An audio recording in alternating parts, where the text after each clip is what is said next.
12 stealth jets just changed the Caribbean map. A Vermont-based F-35A contingent reportedly touched down at Roosevelt Roads, Puerto Rico, bringing internal 2,000 pounds precision strike into play while staying low observable. We'll break down what that A-model payload means versus the F-35B, how E-3 and E-2Ds extend the kill chain, and where the carrier group fits. Is this deterrence or prep for pressure deeper into Venezuelan airspace? Comment your choice below. Before we move on, I'd like to ask you a small favor. If you appreciate this content, please take a second to like this video and subscribe to the channel. Over 98% of you watch the videos without subscribing. It costs you nothing, but it makes a huge difference to us. So, did you click the subscribe button? Great. Thank you so much. Now, back to the video. They look the same on the ramp. Same angles. Same glare on the canopy. But when the air is hostile and radar nets are up, one variant rewrites how you hit hard and stay unseen. Here's the tactical question you need to solve. When stealth is non-negotiable and the target won't crack from light taps, what does the F-35A bring that the F-35B can't? The answer sits inside the bay. It's the weight class, the blast geometry, and the margin you gain when you don't have to hang steel on the wings. A lot of people lump all F-35s together. Ship-based jets imply reach. Deck ops imply presence. But in contested airspace, the limiter isn't the runway you launch from. It's what you can hide inside the skin. Internal carriage dictates your radar profile, your drag, and how close you can press before a search set paints you. That's where outcomes shift. The A model carries the 2,000 pounds class internally. The B model, because it trades space and weight to get short takeoff and vertical landing, takes a smaller internal load. That trade shows up at the target. The A model can bring fewer weapons with more effect, still stealthy. The B model can bring presence off a ship, but to match that punch it leans toward external stores or more sorties, both of which grow exposure. Internal carriage matters because stealth isn't a coat of paint, it's a whole shape. Once you hang pylons, you grow corners and reflections. You also add drag, which eats fuel and time on station. Keep the doors closed around the weapons, and you preserve the jet's slim face to radar. You keep speed in hand for the ingress and egress, and you cut the window where a battery can cue a shot. Think of it like carrying stones. If you slide them into your coat, your profile stays clean. If you strap them to your belt, they bang around, they snag, and everyone sees the bulge. Same weight, different signature. One slips through a crowd, the other draws eyes. In the 2,000 pounds class, you're talking precision that can break hard problems. Bunkers, power nodes, hardened shelters, bridges with deep girders, air defense sites with reinforced revetments. These weapons are built to punch, then carve. On impact, the effect isn't just a hole. It's structural failure where it counts. Guidance keeps the error tight. Fused right, one hit can neutralize a critical piece, the kind that forces a defender to reroute power, shift command, or lose a runway segment long enough for follow-on waves to pass. That loadout shapes the deep strike window. If one A model sortie can remove a keystone target that would take several smaller hits, you compress the plan. Fewer jets enter the threat ring. Fewer comms hops to confirm effects. You tighten the kill chain. Find, fix, finish, so the defender's timeline pinches and their sensors stare at old data while you're already egressing. Survivability rises with every minute you shave off exposure. When the bay doors only open for seconds, and the rest of the flight keeps the radar cross-section low, the odds of a clean in and out go up. That's the first night door kick. You blind, you break, you leave.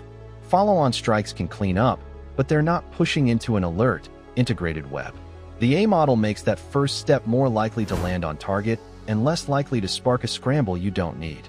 So, if the A model is the hammer, heavy, precise, and quiet until it falls, the next question is simple and brutal. Where do you hold it overhead so the pressure never drops, the stealth stays intact, and the tempo keeps the defender guessing while their map fills with gaps? The jets are only one blade. The rest of the sword is the network that guides them. If you're going to keep a deep strike hammer in the air, you need a grip, a guard, and a set of eyes that never blink. So why Roosevelt Roads, Puerto Rico, if the goal is fast pressure without telegraphing strikes? The answer is tempo undercover. A fixed base gives you runway length, hardened spots, fuel flow, and maintenance benches that keep a stealth fleet turning. You can cycle aircraft, swap parts, and push pre-planned sorties without burning the stealth edge on tanker-heavy transits. You're inside the theater, but you still ride the line between presence and provocation. But there's friction. A forward base carries political heat and makes a visible footprint. You can't hide trucks, sortie counts, and tail flashes forever. A carrier group has the opposite problem. It moves. It is hard to target. But the air wing shares deck space. The runway is short, and heavy maintenance gets tight. You trade depth for mobility, sustainment for proximity. Laid out clean. A fixed base means high sortie rates and logistics density. Crews sleep closer to the jets. Spare engines sit one hangar over. Turn times shrink. At sea, you get flexibility and a launch point that shifts by the hour, but you pay in deck cycles, fuel lanes, and the long line for a major fix. Both options pressure the map, just in different ways. That's where the sensor wall locks in. E3 Sentry and E2D Hawkeye extend the radar horizon and stitch the air tasking together, so shooters aren't blind and the kill chain doesn't stretch thin. They sort tracks, assign blocks of air, and call out threats before a ground radar nets a return. The wall isn't just radar range. It's control, clean lanes, deconflicted stacks, and fast retasking when a target pops. Meanwhile, the perimeter hums. Y1AG growlers paint the spectrum and bleach it. They smear search sets, jam uplinks, and throw off timing so a threat battery chases ghosts. F/A-18 Super Hornets work the edges with missiles and tanks, holding a picket line that can swat a probe or escort tankers without crossing a legal line. Maritime assets, surface radars, patrol flights, sonar nets, give the seabed and coastline a heartbeat map. It's shaping without a shot. Now add the carrier shadow.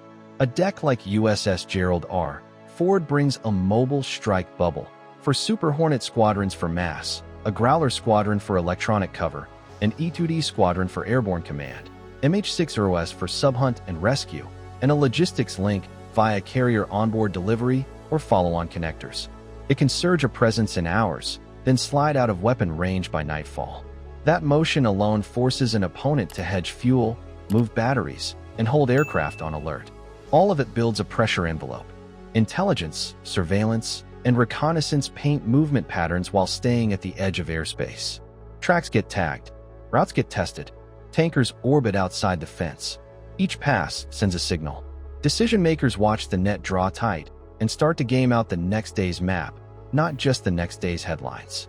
If they blink, you read it in the gaps. Quiet emitters, cold airfields, delayed convoys.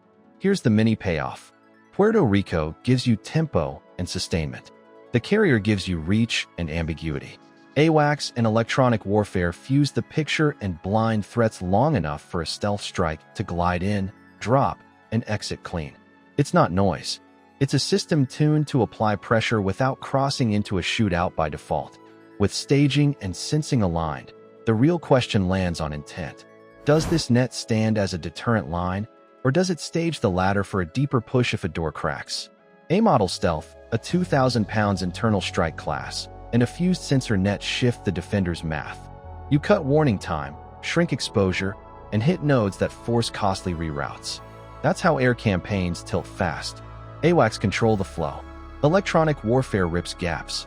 The strike jet stays clean, doors shut, until seconds count. It's a quiet lever with outsized pressure. Deterrent posture or prep for active engagement. What would you call it based on the tools on deck? Comment your choice below.